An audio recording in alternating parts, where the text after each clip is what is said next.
We usually think of therapy as something applied directly to the person showing the problem. Fix the child. Change the behavior. But one of the most effective interventions for children with ADHD and related behavioral challenges does not begin with the child at all. It begins with the adults in the environment. This approach is called behavioral parent training. And the core idea is simple. Children spend most of their time at home. That makes parents the most consistent drivers of behavioral patterns. If you change the environment, you change the behavior. Today, we are breaking down 4 core elements that make this approach work: task breakdown, frequent feedback, immediate rewards, and predictable environments. These are not abstract ideas. They are practical mechanisms that shift how behavior is shaped in real time. Behavioral parent training is most effective for preschool and elementary-age children. While it produces measurable improvements in parenting stress and disruptive behaviors, research shows it has limited impact on core ADHD symptoms, like inattention and hyperactivity.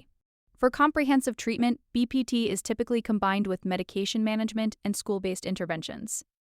This framework traces back to research in the 1960s, when psychologists began moving away from traditional talk therapy for children and started examining the structure of the home environment. Researchers like Constance Hanf and Gerald Patterson applied principles of operant conditioning to everyday family interactions. Patterson introduced what became known as the coercion model. The idea is straightforward but uncomfortable. Problem behaviors are not just located in the child. They are often reinforced through patterns of interaction between parent and child. A parent gives a command. The child resists. The parent backs off to stop the conflict. What just happened? The child learned that resistance works. The behavior was reinforced. Behavioral parent training is designed to interrupt that cycle. At first glance, this can feel like micromanaging. Why should a parent break down something like clean your room into smaller steps? Because for a child with ADHD, that instruction is not one task. It is a complex sequence requiring planning, memory, and sustained attention. So instead of clean your room, it becomes put the blue blocks in the bin, one step. Clear. Achievable. This reduces cognitive load. It meets the child where their executive functioning actually is. In that moment, the parent is acting as the child's external frontal lobe. Yes, that places more demand on the adult. But the goal is not to do this forever. The goal is to create early success so the system can build from there. Here's the problem in most homes. Attention flows toward what is going wrong.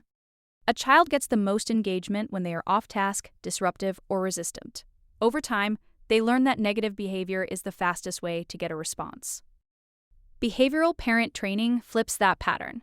The focus shifts to reinforcing what is working. But this is not vague praise, not good job.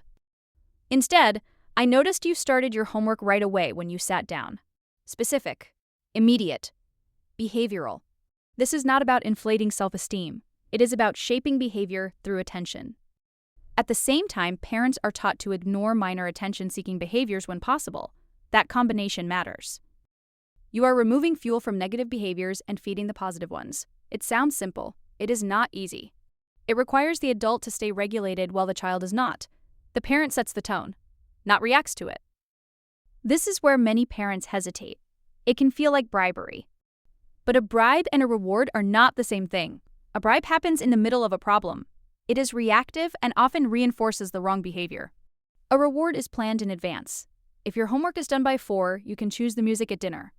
Clear expectation, clear outcome, no negotiation. Research shows that children with ADHD often demonstrate steeper delay discounting. They devalue delayed rewards more quickly than neurotypical peers. This isn't a character flaw, it's a difference in how reward systems process time and motivation. Immediate, predictable rewards help bridge that gap. They help build the habit loop. The key is gradual fading. Start with frequent, immediate rewards. As behaviors stabilize, stretch the timeline, first to end-of-day rewards, then weekly, then natural outcomes like competence and independence. The system needs a starter motor, not permanent fuel. 4. Predictable environments. Perfect consistency is unrealistic, but structural consistency is not. This is about making sure that the same behavior leads to the same outcome every time.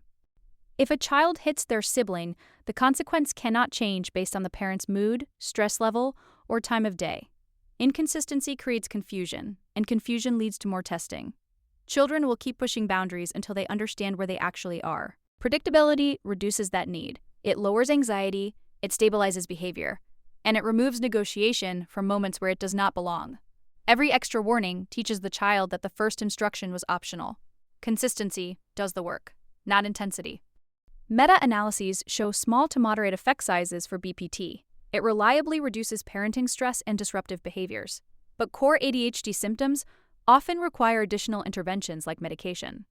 Only a minority of children show normalized functioning after BPT alone. It requires time, emotional regulation, and consistency from the adult. Families dealing with financial stress, multiple jobs, or their own mental health challenges often do not have the bandwidth to implement these systems fully.